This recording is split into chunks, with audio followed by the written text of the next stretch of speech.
Bakit nga ba tayo laging nakakaltasan ng 30,000 points? Ano ang mga posibleng dahilan?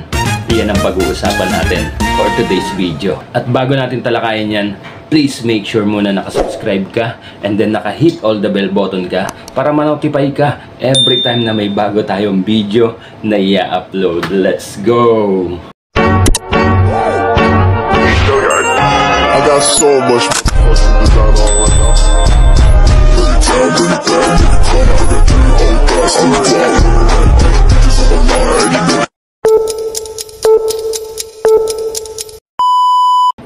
Hello mga kapatid! Welcome back to my YouTube channel. Another day, another earnings na naman tayo dito kay Pupu Live Application.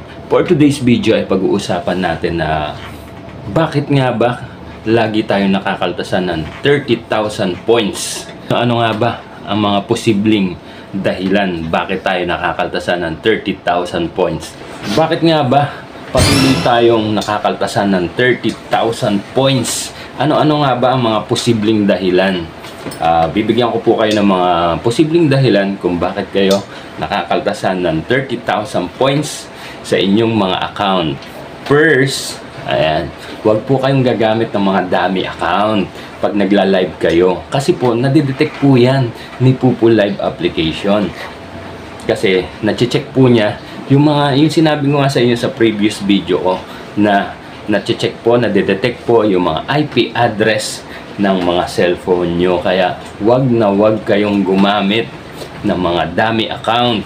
At, ang second po, pag nagla-live po kayo, huwag nyong iiwanan. Ayan, may karamihan kasi sa mga nagsosolo live, iniiwanan yung mga live nila. Tapos, minsan, ang pinapaharap nila, yung mga teddy bear. Ayan, yan po yung mga yung pinapaupo nila sa live nila. O kaya kung saan nila itatapat yung camera para nga naman masabing naka-live sila na ano. Hindi po ganun.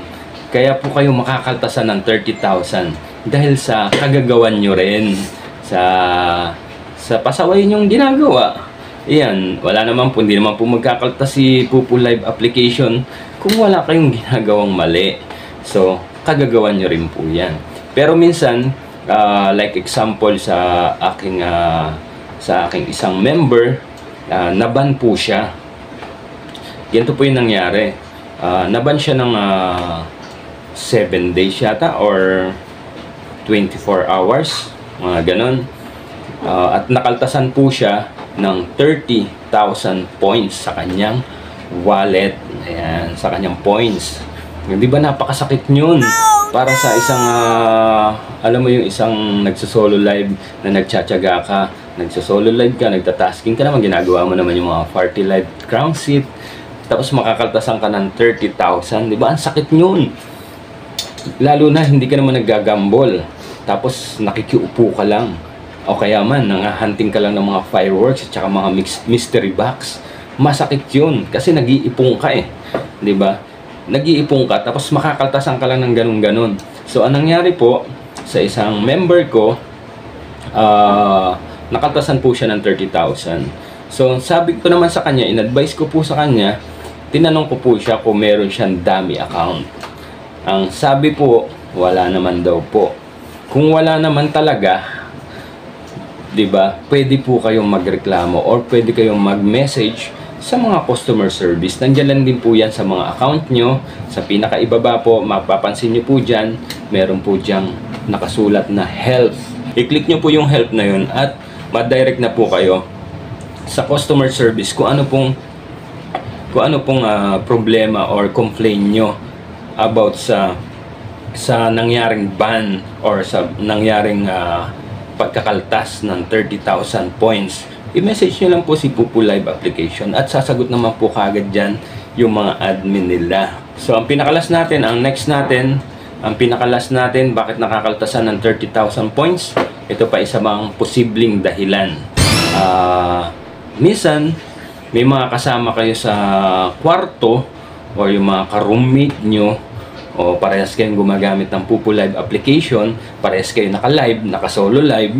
Minsan po, kaya po nadidetect ni Pupu, minsan, yung isang naka-live na kaibigan nyo at kayo naka-live, parang nagmi-mirror guys. Para kayong nananalamin sa kabila, nakikita na mayroong nagla-live na ganun, tapos sa kabila naman may naka-live din, nakatutok pareha sa inyo yung camera na yan, yung dalawang cellphone. Kaya po nadidetect minsan na yun po yung minsan posibleng dahilan bakit kayo nababan ng 7 days or 24 hours, kasi minsan naduduplicate dalawang live, dalawang cellphone na nakatutok. Hindi man sa inyo, nakatutok kayo dito sa kabila, pero dito sa kabila nakikita pa rin kayo. Kaya po yun po yung posibleng dahilan kung bakit kayo nakakaltasan o bakit kayo nababan. Kaya ayan, pag nangyari po yung ganun, o kunyari naman, hindi man talaga nangyari yung mga ganung senaryo, wala naman kayong ganun, mga roommate, o i-message nyo lang po si Pupu Live Application, Customer Service, yan po yung number 1, at isend nyo po yung ID number nyo at yung screenshot kung bakit kayo nakaltasan. Ikaw ba isang gamer or isang live streamer at namumroblema ka kung saan bibili ng murang bilihan ng coins? Halika na, mag-top up gamit si CocoDP. Na pumunta sa shop nila, i-click nyo lang po ang mga link na nakapin comment sa description down below at agad-agad ay ma-direct na po kagad kayo kay CocoDP. Bungad na po kagad sa inyo dyan yung mga top sale, direct top up na bagay sa mga gamer na mahilig sa Mobile Legend, PUBG, Genshin Impact at marami pang iba. Ikaw naman ay isang live streamer, bagay na bagay sa iyo si Bigo Live Application. Nandyan din si Pupu Live Application, si Imo, si Star Maker, si UpLive, si Miko, at syempre yung bagong-bagong, eto mainit-init pa, nandyan si Chamet Application. Sa mga gumagamit sa Chamet dyan, eto na yung pagkakataon nyo para makabili kayo ng coins dito kay CocoDP. At syempre nandyan din si Sugo Application. Ayan po yung mga bagong connected na po yan kay CocoDP, si Chamet Application at si Sugo Application. I-click nyo lang po kung ano pong application yung ginagamit nyo dyan. Kung si Pupu Live Application ba yan, i-click nyo po si Pupu Live Application. I-enter mo na po kagad yung mga ID number nyo. I-enter mo na kagad kung anong select package ang gusto mong i-avail or gusto mong i-top up. At nga pala, nagbabalik na naman ang ating napakababang coins sa mga magta-top up dyan. Gamitin nyo po ang 1,000. Nagbabalik po ang 1,000 sa mga mag-a-avail dyan. I-click nyo po yung 1,000 sa mga hindi masyadong kalakihan yung itatop up. I-click nyo po yung 1,000 sa halagang 6 pesos. O diba, makaka-avail ka na kagad ng coins dito kay CocoDP. Sa halagang 6 pesos, meron ka na kagad na 1,000 coins. At i-check nyo lang po yung mga iba pang package dyan na gusto nyong i-avail. At after nyo po makapili ng mga select package, select payment method naman po tayo. Kung GCash ba yan, Cocoin, Paymaya, or bank transfer, at marami pang iba. I-check nyo lang po dyan kung anong wallet account yung mga gagamitin nyo na pambayad gamit si CocoDP. And then i-enter mo na kagad yung email address mo. Ayan, yung mga email address nyo. Kung ano ba yung mga email address, ayan, i-enter nyo lang po dyan. At huwag nyo pong kalimutan yung i-click yung buy now. At after nyo po maklik yung buy now, ma-direct na po kagad kayo agad-agad sa mga GCash account nyo or GCash wallet nyo para makapagbayad na kung magkano bang coins ang gusto nyong i-avail or gusto nyong i-top up. At ilang minuto lang, i-check nyo na po yung mga Pupu account nyo kung dumating na yung mga in-avail nyong coins or itinop up gamit si CocoDP. Kahit saan ka pa, dito na tayo sa legit na legit, fast transaction, very affordable. At ito ang nag-iisa, nagte-trending na murang bilihan ng coins. Dito na tayo kay CocoDP. So, sana nakatulong. Maraming salamat sa lahat ng mga sumusuporta at mga bagong subscriber natin.